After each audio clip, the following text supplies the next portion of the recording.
असांजा मोहसिन पूरी जमात जा मोहसिन साईं अतर अब्बास सोलंगी साहब एडवोकेट जेका सिंध बार काउंसिल जा मेंबर भी इन लाड़काणो हाई कोर्ट बार जा सदर भी हेठ पिंडाल में वेही रहिया अवां सां गॾु मां ॿ साथी मोकिलिया अथमि मोहब्बत अली खोड़ो साहब भी ऐं बिरादरम तारिक हुसैन सुमरो साहब भी साईं अतर अब्बास सोलंगी साहब जिन जी ख़िदमत में गुज़ारिश आहे त महिरबानी करे स्टेज ते अचनि था। वॾी महिरबानी हींअर बिला ताख़ीर मां दरख़्वास्त कंदुमि बतले हुर्रियत फ़ख्रे जमीयत उलमा इस्लाम पाकिस्तान के मरकजी सेक्रेटरी जनरल हजरत मौलाना अब्दुल गफूर हैदरी साहब के तो माइक ते अचन ऐं पंहिंजे ज़रीन ख़्यालात जो इज़हार फरमाइन। जमीयत उलमा इस्लाम पाकिस्तान के मरकजी सेक्रेटरी जनरल मेंबर कौमी असम्बली बतले हुर्रियत जुर्रत व बहादुरी हजरत मौलाना अब्दुल गफूर हैदरी साहब दामत बरकातुहुल आलिया।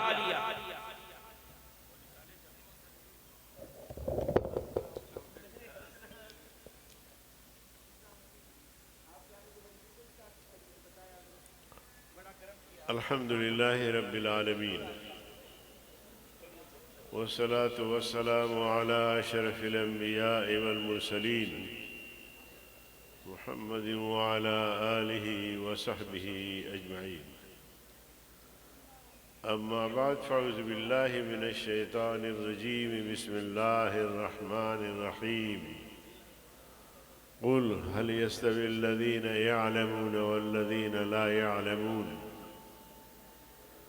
क़ाल नबी सल्लल्लाहु अलैहि वसल्लम खैरुकुम मन तअल्लमल क़ुरआन व अल्लमह सदक़ल्लाहु व सदक़ रसूलुहुन नबियुल करीम। गिरामी कदर सदर जलसा मेरे अकाबिर उलमाए किराम बुजुर्गान दीन कौम के मुअज़्ज़िज़ और मोतबरीन तलबा अज़ीज़ सामीन हज़रात अस्सलामु अलैकुम व रहमतुल्लाहि व बरकातुहू। आज हम यहाँ गुलशन शहीद इस्लाम अल्लामा डॉक्टर खालिद महमूद सुमरो साहब के इस इदारे में जमा है। वो हमसे रुखसत होकर चले गए, कई साल बीत गए, मगर उनका मिशन जारी है और इस तरह जारी है कि शायद उनके मौजूदगी में, उनकी ज़िंदगी में शायद इतना नहीं था जितना उनके खून ने रंग लाया, कारकुनों में जज्बा पैदा हुआ और उनके साहिबजादे और जमीयत के अहबाब ने उस मिशन को इतना आगे बढ़ाया कि सिंध भर में जमीयत उलमा इस्लाम एक सुपर ताकत इख्तियार कर चुकी है।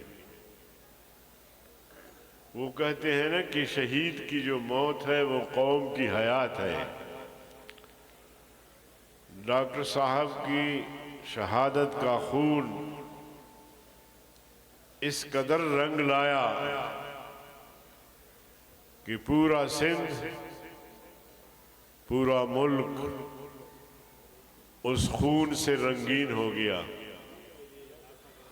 और उस खून के छींटे पूरे मुल्क में फैल गए। आज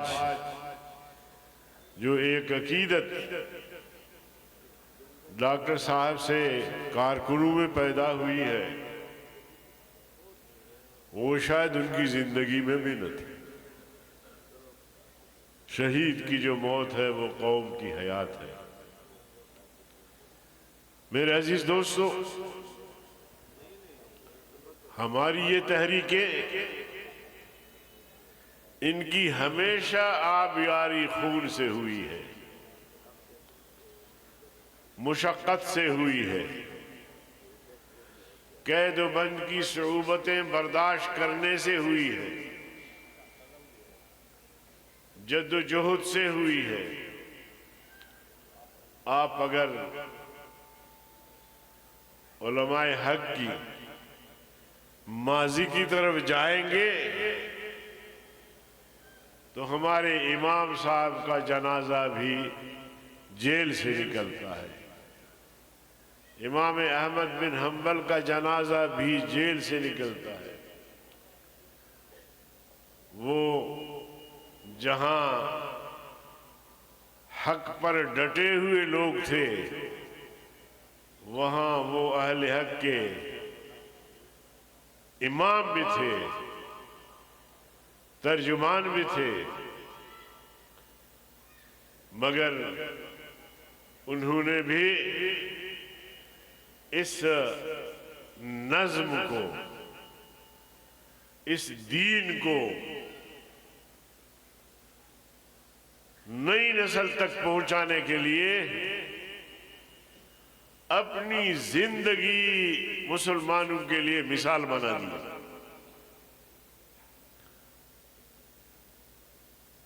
खुद आगे बढ़े, खुद जालिम जाबिर हुक्मरानों का मुकाबला किया, खुद इस हदीस पर अमल पैरा हुए, अफजलुल जिहाद कलिमत हक इंद सुल्तान जाहिर।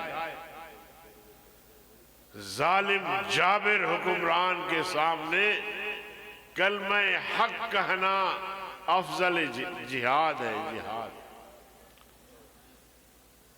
उन्होंने इस फरीजे को अदा किया, वक्त के हुक्मरानों को चैलेंज किया, उनकी फरमाइशें कबूल नहीं की,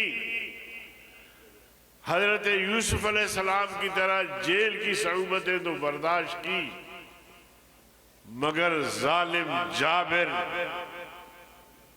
डिक्टेटर हुक्मरानों के सामने नहीं झुके। आज अगर कोई शख्स अपनी निस्बत अहले हक की तरफ करता है, देवबंदियत की तरफ करता है, फिर हुक्मरानों के साथ सुजदा रेज होता है, ऐसे शख्स को डूब मरना चाहिए।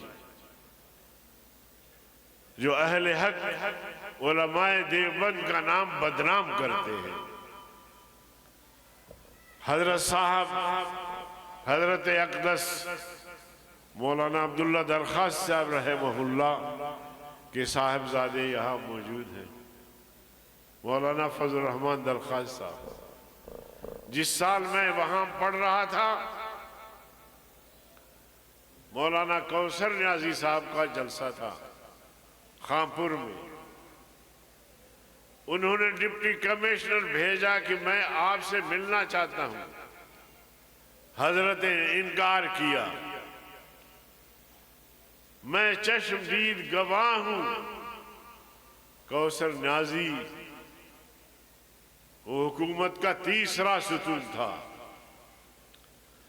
वो गेट पर आए, आधे घंटे तक इंतजार किया, मिलने की ख्वाहिश जाहिर की। हजरत ने गेट बंद करवाया कि मैंने इससे नहीं मिलना। आखिरकार वो शर्मिंदा और मायूस होकर वापस चले गए। ये लोग जो अपनी निस्बत करते हैं देवबंदियत की तरफ से, उन्हें शर्म नहीं आती। शर्म और हया हो तो फिर आदमी किसी को कहे यार तुम्हें शर्म आनी चाहिए। ये तो एक बिस्किट और एक चाय की कप पर बिकते हैं और फिर इतनी तारीफें करते हैं और इतने झूठ बोलते हैं। मैं जिम्मेदार हुक्मरानों से कहना चाहता हूं कि ये लोग जो टाउट है, जो तुम्हारी गुलामी को आजादी पर तरजीह देते हैं, इन पर भरोसा मत करें। ये कल किसके साथ थे? इमरान के गीत गाते थे, आज तुम्हारे साथ है। कल कोई और आएगा डिक्टेटर तो उसको भी सलूट करेंगे। तुम इनके ऐलानात के रोशनी में बेवकूफ बन जाते हो, समझते हो कि बहुत बड़ी उलमा की कुव्वत मेरे पीछे है। मेरा मशवरा आपको यह है कि आप एजेंसियों के लिए उनके साथ न भेजें, फौज को सिविल वर्दी पहनाकर उनके साथ न भेजें, पुलिस को सिविल वर्दी पहनाकर उनके साथ न भेजें, आम मुलाजिमीन को उनके साथ न भेजें। उनको ये कहे कि एक 5,000 का जुलूस तो निकाल के दिखाओ। ये एक टांगे की सवारी भी नहीं है। और इनको देख के फिर पता नहीं आप भी गजबनाक हो जाते हैं, मदारिस की बात करते हैं, तौहीन तक चले जाते हैं। मौलाना फजल रहमान साहब को कमजोर करने की माजी में भी हर हरबा इस्तेमाल हुआ, लेकिन मौलाना फजल रहमान साहब जुर्रत, हिम्मत, बहादुरी के साथ जालिम जाबिर हुक्मरानों के खिलाफ हक का आलम बुलंद करते रहे। आज जमीयत उलमा इस्लाम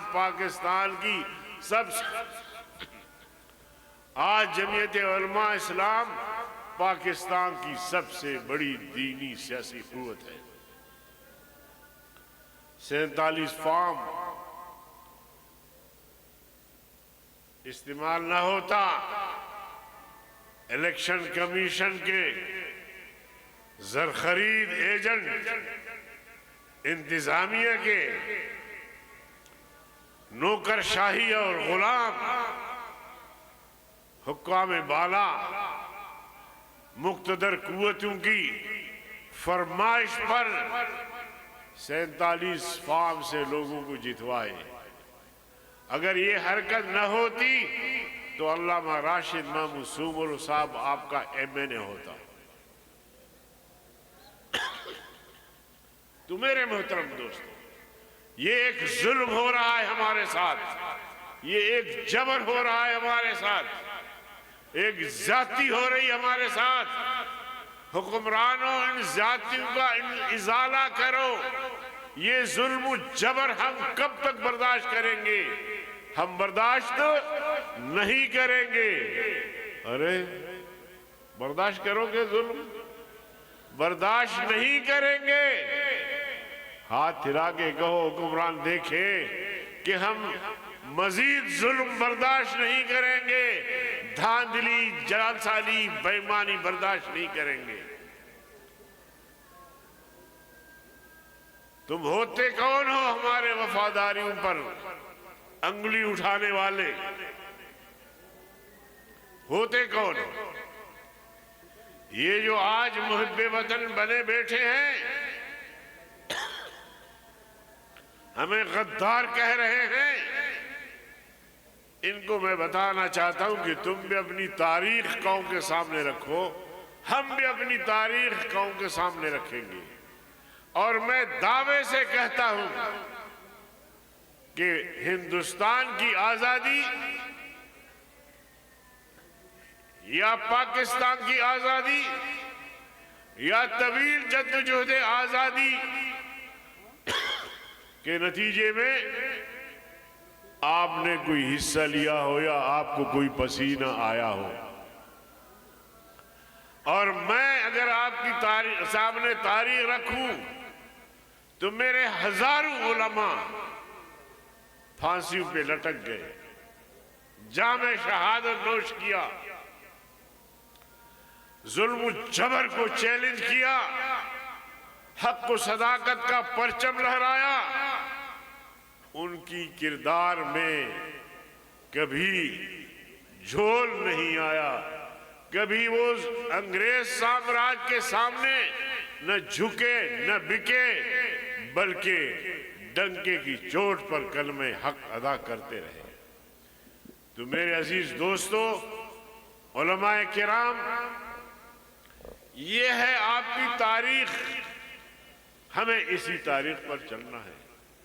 आज जो तलबा दस्तार फजीलत हासिल कर रहे हैं, उनको आगे इन मुश्किलात पानी है, इन मुश्किलात से गुजरना होगा। उसके लिए ज़हनी तौर पर आप तैयार रहे कि हमने हर हाल में हक का परचम बुलंद रखना है। ये जो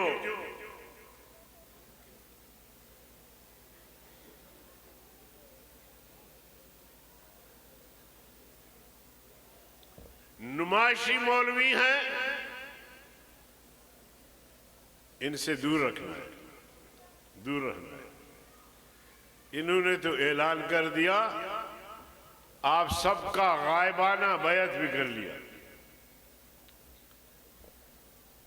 कि 30 लाख से जायद तलबा उलमा मेरे साथ है। खुरासानी गधा, मैं आपसे पूछता हूं कि उन 30 लाख में आप में से कोई है? बताओ तो सही, अगर कोई है तो हाथ खड़ा कर दे। अब मैं 3-4 रोज से मुसलसल सिंध बलूचिस्तान का दौरा कर रहा हूं, हर जगह पूछता हूं कि इन झूठे लोगों ने जो आर्मी चीफ को बेवकूफ बनाने की कोशिश की और कहा कि 30-40 लाख उलमा मदारिस सुलहा हमारे साथ हैं, कोई भी हाथ खड़ा नहीं करता। मैं कहता हूं यार कोई तो हाथ खड़ा कर दे ताकि हम उसको शाबाश दे दें कि माशाल्लाह आप आर्मी चीफ के मुरीद बन गए। ये हर में ज़ियाउल हक ने भी इस्तेमाल की है। ज़ियाउल हक ने खुतबा पढ़ा तो हमारे उलमा किराम बड़े दरवेश हैं, सादा हैं, क्योंकि अलमरउ यकीसु अला नफ्सी, इंसान जिस तरह खुद होता है तो दूसरों के बारे में भी यही गुमान रखता है। तो वो समझते थे इसने कुरान तिलावत की, खुतबा पढ़ा, किसी ने कहा कि ये देवबंद का फाजिल है, वहां पढ़ के आया है। अब ये तो माशाअल्लाह हाफिज कुरान है, हाफिज कुरान है, आयतों को भी पता नहीं किस तरह पढ़ के और उसका तर्जुमा किस तरह करता है। लेकिन हमें उससे कोई जाती इख्तिलाफ नहीं है। किरदार पर जब बात आती है तो फिर किरदार आईन ने हर एक का दायरा मुतय्यन कर दिया है। मैं अगर सियासत करता हूं तो मैं कहां तक जा सकता हूं, आप अगर सिविलियन ब्यूरोक्रेसी है तो आपका दायरा कार कहां तक है, आप अगर मिलिट्री ब्यूरोक्रेट्स हैं तो आपका दायरा कार क्या है। अगर हम सब मिलकर आईन का एहतराम करें तो फिर सिविलियन ब्यूरोक्रेसी को भी सलूट, मिलिट्री ब्यूरोक्रेसी को भी सलूट। इख्तिलाफ तब होता है जब हम आईन को फलांगते हैं। जब आइन को हम वायलेशन करते हैं तब इख्तिलाफ पैदा होता है। हम चाहते हैं कि तुम अपना काम करो, हम अपना काम करेंगे, या फिर आइन में कोई ऐसी तब्दीली लाई जाए जो पब्लिक की इन्वॉल्वमेंट जो है खत्म हो जाए सियासत से, सियासतदानों की इन्वॉल्वमेंट खत्म हो जाए, फिर आप लोग आ जाए। अगर आइन है और ये आइन रहेगा, किसी की बात को मजाल नहीं कि इस आइन को तब्दील करे। मदारिस भी रहेंगे, मदारिस भी रहेंगे और मदारिस क़यामत की सुबह तक रहेंगे। काल अल्लाह और काल रसूल की सदाएं क़यामत की सुबह तक गूंजती रहेंगी। ये समझते हैं कि शायद हम मदारिस की राह में रुकावट बनेंगे। अंग्रेज साम्राज्य, आलमी इस्तेमाल, उसने जुल्म जबर की इंतहा कर दी। जिसकी दाढ़ी देखते थे उसको पकड़ के शहीद कर देते, कोई दूसरा रास्ता था नहीं उनके पास। जैसे आजकल हमारी हुकूमत डंडे के जोर पे, ताकत के जोर पे मसाइल हल करना चाहते हैं। मैं उनसे कहता हूं और कहते रहे और बिलमुशाफा कहे हैं, पार्लियामेंट में कहे हैं कि अगर ताकत के बलबूते पर मसाइल हल होते तो आज बलूचिस्तान के मसाइल हल हो चुके। 70-75 साल गुजर गया, मसाइल और मुश्किलात में इजाफा हो रहा है। आज कोई भी सिविलियन, कोई भी आम इंसान, बल्कि एफसी और फौज के जवान भी सड़क पर सफर नहीं कर सकते। तो ये डंडे का नतीजा है। खैबर पख्तूनख्वा में असर के बाद थाने बंद हो जाते हैं। शर्म नहीं आती इनको, अपने आप को हुक्मरान कहते हैं। थाने बंद हो जाते हैं और दहशतगर्द आते हैं, पूरे थाने को यरगमाल बनाते, बैंक को लूट लेते हैं, रास्ते बंद करते हैं, कहते जी हमारा रिट कायम है। और ये जो आपके कच्चे के, ये तो बेचारे, इनकी क्या ताकत हो सकती है इतनी बड़ी फौज के मुकाबले में, क्या ताकत हो सकती है। और जब हम इधर सिंध में पढ़ते थे तो उस वक्त भी हमें कहते थे कि कच्चे के डाकू। अब उस वक्त से लेकर आज तक मेरे ख्याल में कोई 40-45 साल हो गए, उनमें इजाफा हो रहा है, कमी नहीं हो रही। वजह क्या है? सारे डाकू, चोर, लुटेरे बरसर इक़्तिदार है।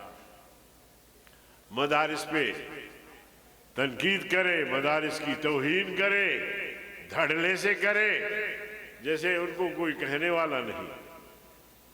हम आपसे कहते हैं, आप रिकॉर्ड उठा के देखें, रिकॉर्ड उठा के देखें।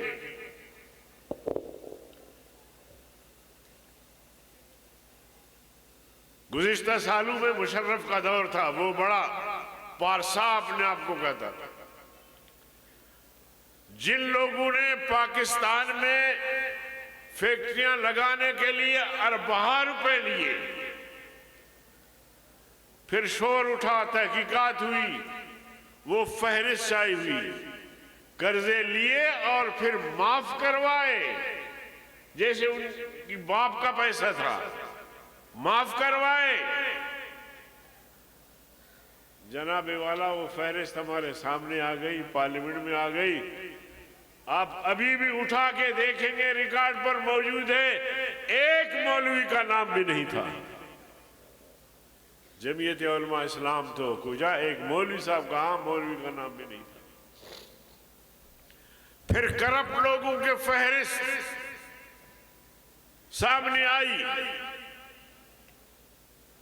आपके लाड़काने के माशाल्लाह पारसा भी उनके नाम भी थे। ज्यादा शायद मुझे इजाजत ना हो। सिंध के पारसा, पंजाब के पारसा, खैबर पख्तूनख्वा और बलोचिस्तान के सब बुजुर्गान के नाम थे। लेकिन उस फहरिस्त में एक भी जमीयत उलमा इस्लाम के मिनिस्टर का, कारकुन का नाम नहीं था। ये है किरदार पार्लिमान का। किरदार बड़ा वाज़ेह है अल्हम्दुलिल्लाह। तो इन्होंने मुल्क को दोनों हाथों से लूट के कंगाल कर दिया है। जब से पाकिस्तान बना है हमारे कर्जे खत्म नहीं हो रहे, बढ़ते जा रहे हैं। इकॉनमी तबाह हो गया है। 35 से 40% लोग गुर्बत की लकीर से नीचे जिंदगी गुजार रहे हैं। इस मकसद के लिए लोगों ने कुर्बानियां दी। लाखों लोगों ने हिजरत की। आग और खून के दरिया उबूर करके पाकिस्तान आए। मकसद ये था कि पाकिस्तान एक इस्लामी फलाही रियासत बन रहा है। हम वहां जाएंगे तो हिंदू के जुल्म से भी महफूज होंगे। हम जाएंगे तो हमें इंसाफ मिलेगा, हमारी मईशत बेहतर होगी।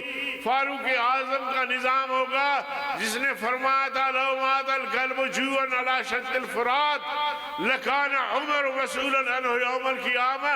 दरियाए फुरात के किनारे पर भी अगर कोई कुत्ता भूख से मर जाएगा तो उसके भूख के बारे में उमर तुमसे भी पूछा जाएगा कि तुम खलीफतुल मुस्लिमीन थे, अमीरुल मोमिन थे, तुम्हारी हुकूमत में कुत्ता भूख से क्यों मरा। इस जज्बे के साथ लोग हिजरत करके आए। और जालिमों, तुमने पाकिस्तान का हशर क्या किया है। आपको पता है, बताते रहते मेरे अकाबिर हज़रात को, 26 साल तक इन्होंने पाकिस्तान को बगैर आइन के चलाया। और तुम कह रहे होंगे कि यार ये तो इतना जिम्मेदार आदमी शायद झूठ बोल रहा है। आप देखें, चेक करें, हर की आमद इमारत नौसाख, अयूब खान का अलग अंग, सिकंदर मिर्जा का, लियाकत अली खान का अलग उबूरी आई, यहया का अलग उबूरी आई। जब हम पार्लियामेंट में पहुंचे, हमारी क़यादत पार्लियामेंट में पहुंची, तब इस पाकिस्तान को 73 का मुत्तफ़क़ा आईन मिला। और जब हम पार्लियामेंट में थे, खत्म नबूवत की तहरीक चलती रही, मसला हल नहीं हुआ। जब हम पार्लियामेंट में थे तो कादियानी को पार्लियामेंट ने मुत्तफ़क़ा तौर पर गैर मुस्लिम करार देकर ये लिख दिया गया कि आज के बाद कादियानी गैर मुस्लिम है, आज के बाद वो काफिर है, कल भी काफिर होंगे, क़यामत तक काफिर है। हालांकि तहरीकों में 10-10 हजार लोग शहीद हुए, मसला हल नहीं हुआ। उलमा पार्लियामेंट में पहुंचे ना, जमीयत उलमा इस्लाम के अकाबिर पहुंचे। इसलिए जमीयत उलमा इस्लाम को गनीमत समझो। मौलाना फजल रहमान साहब इस उम्मत के लिए, मैं कारकुनों के लिए नहीं कहता, जमीयत के लिए, इस उम्मत के लिए, इस्लामी दुनिया के लिए उनकी ज़ात अक़दस नेमत उज़्मा से कम नहीं।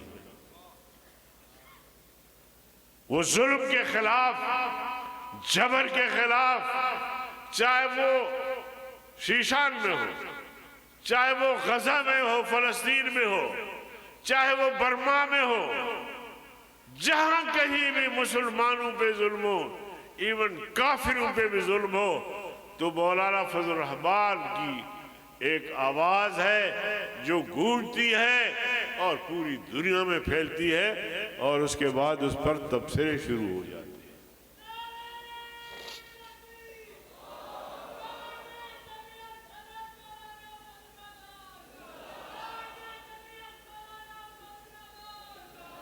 मेरे अजीज दोस्तों, मैं बात लंबी कर रहा था कि शायद हजरत तशरीफ लाएंगे, तो अब हाँ फिर ऐसे बताओ ना, मुझे चिट्ठी में भेज देते ना। मैं तो समझा आज खुला टाइम है, चलो खुला सबकी खबर ले लो। तो अल्हम्दुलिल्लाह ये गुलशन शहीद इस्लाम की बहारें, इसकी खुशबू इंशाअल्लाह फैलती रहेगी और क़यामत तक जारी सारी रहेगी। अल्लाह उनके दर्जात को बुलंद करे और उनके जो साहबजादे हैं, जमात के साथ भी, इदारे के साथ भी, और जमीयत उलमा इस्लाम के कारकुन जो उनके खून का एक तरह से हिसाब ले रहे हैं, अल्लाह ताला उन सब की हिफाजत फरमाए। व आखिर दावाना।